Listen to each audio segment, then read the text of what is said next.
अब मैं इसके ऊपर थोड़ा सा धनिया और अदरक के साथ इसको गार्निश कर लूँगी। हमारी रेस्टोरेंट स्टाइल में चना दाल बिल्कुल रेडी है, बहुत ही टेस्टी बनी है। आप भी इसको ज़रूर ट्राई कीजिएगा। बिस्मिल्लाहिर्रहमानिर्रहीम। अस्सलामु अलैकुम व्यूअर्स, कैसे हैं आप? उम्मीद करती हूँ खैरियत से होंगे। अल्लाह ताला आप सबको अपने हिफ्ज़-ओ-मान में खैर आफियत से रखे, आमीन।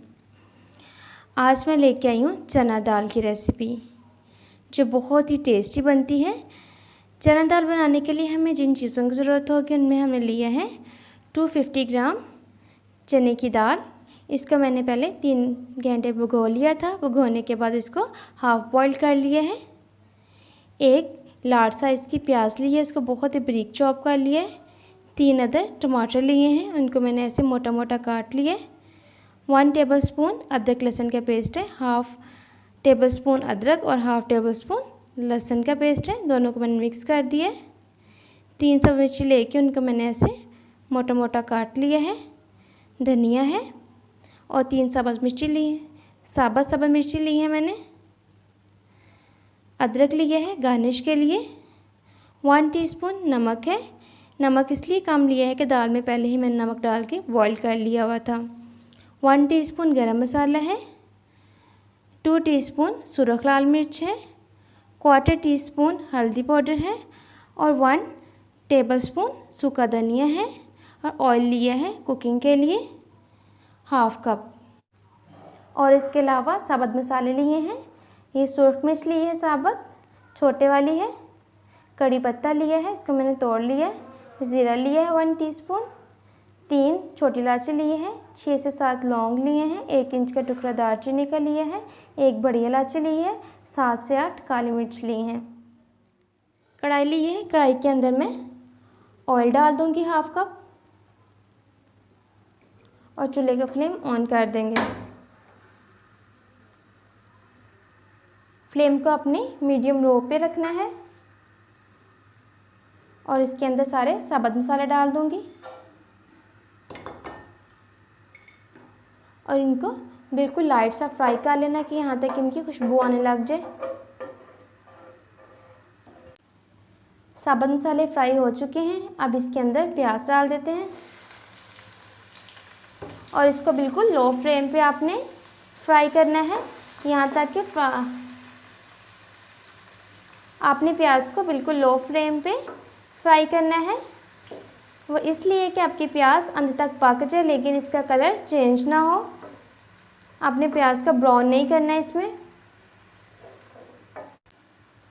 प्याज सॉफ्ट हो चुका है। अब इसके अंदर अदरक और लहसुन का पेस्ट ऐड कर देंगे।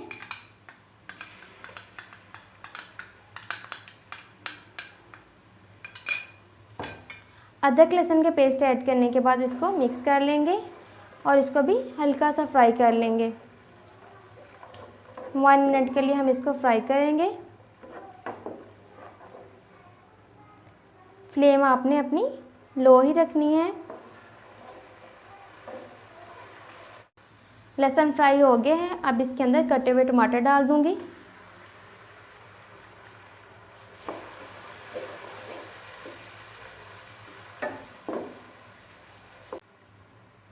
अब इसके अंदर नमक डाल देते हैं, सुरख मिर्च, हल्दी पाउडर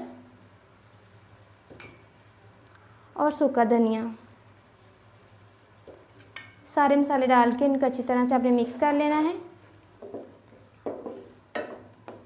और इनको अब थोड़ा सा हम भून लेंगे।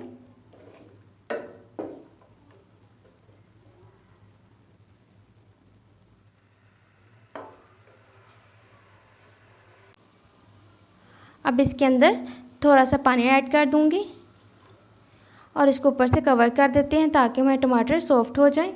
तकरीबन 3-4 मिनट तक हम इसको ऐसे कवर करके पकाएंगे। 4 मिनट्स हो चुके हैं और हमारे टमाटर बहुत अच्छी तरह मैश हो गए हैं। ये देखें, सॉफ्ट ही नहीं हुए बल्कि मैश भी हो गए हैं। अब हम मसाले को थोड़ी देर के लिए भून लेंगे। मसाला भून चुके हैं। अब इसके अंदर दाल डाल देते हैं।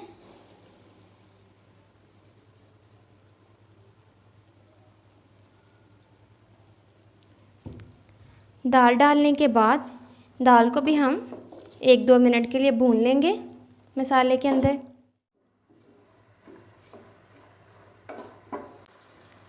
दाल को मैंने अच्छी तरह से भून लिया है। अब मैं इसके अंदर पानी डालूँगी, लेकिन इसके अंदर मैं वही पानी डाल रही हूँ जिसके अंदर मैंने दाल को बॉईल किया था। वो वाला पानी मैंने वेस्ट नहीं किया। 1 कप मैंने पानी डाल दिया इसके अंदर और इसको अच्छी तरह से मिक्स कर लेती हूँ।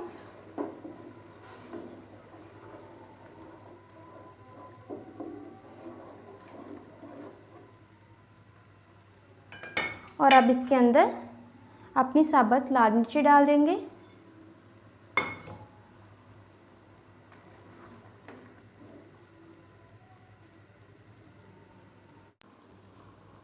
और अब इसके अंदर सब मिर्ची कटी हुई डाल देंगे।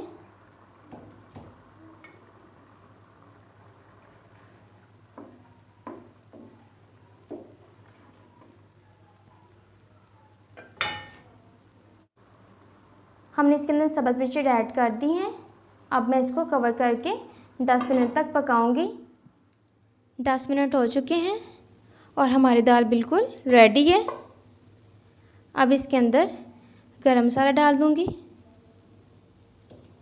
और थोड़ा सा धनिया।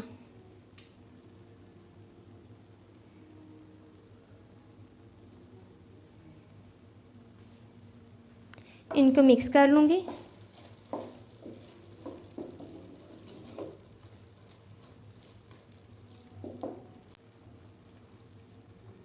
इसको अब मैं 1 से 2 मिनट के लिए दम पे लगा दूंगी।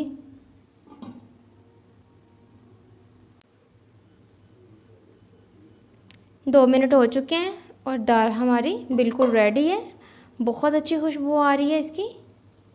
अब हम दाल को तड़का लगा लेंगे। पैन लिए हैं, पैन के अंदर 1/4 कप में ऑयल डाल देती हूँ।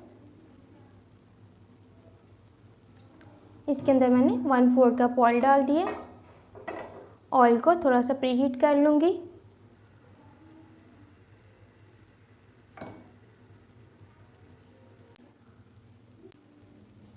ऑयल प्रीहीट हो चुके हैं। इसको मैं सब मिर्ची और अदरक का तड़का लगाऊंगी।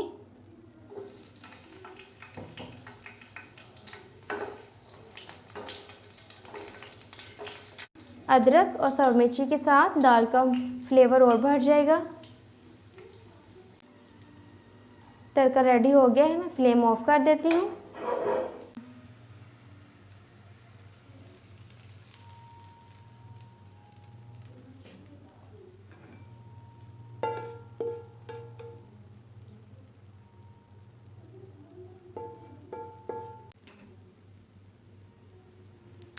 अब मैं इसके ऊपर थोड़ा सा धनिया और अदरक के साथ इसको गार्निश कर लूँगी।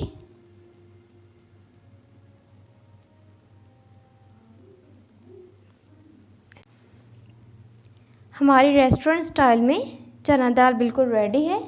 बहुत ही टेस्टी बनी है। आप भी इसको ज़रूर ट्राई कीजिएगा। उम्मीद करती हूँ आपको मेरी रेसिपी ज़रूर पसंद आई होगी। मेरी इस रेसिपी को ट्राई करें और उसके बाद में बताएं कि आपको कैसी लगी है। लाइक करें, शेयर करें और कमेंट्स करें। और अगर अभी तक आपने शामिन फूड किचन को सब्सक्राइब नहीं किया तो सब्सक्राइब कर लें। साथ में बेल आइकॉन के बटन को प्रेस करना ना भूलें ताकि मेरी हर नई आने वाली वीडियो, हर नोटिफिकेशन सबसे पहले आप तक पहुँच सके। अल्लाह हाफिज़। मिलते हैं एक नई रेसिपी के साथ। अपनी दुआओं में याद रखिएगा।